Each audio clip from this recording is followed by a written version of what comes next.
Dear humankind, ours is not a short story.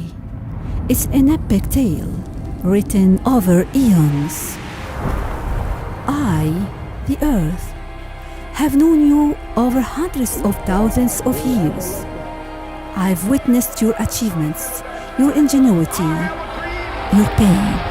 You are the first generation to fully understand my suffering, and you might be the last that could see my lands revived.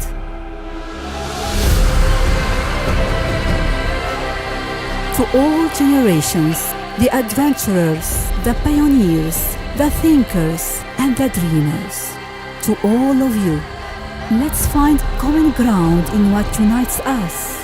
Restore my lands for future generations.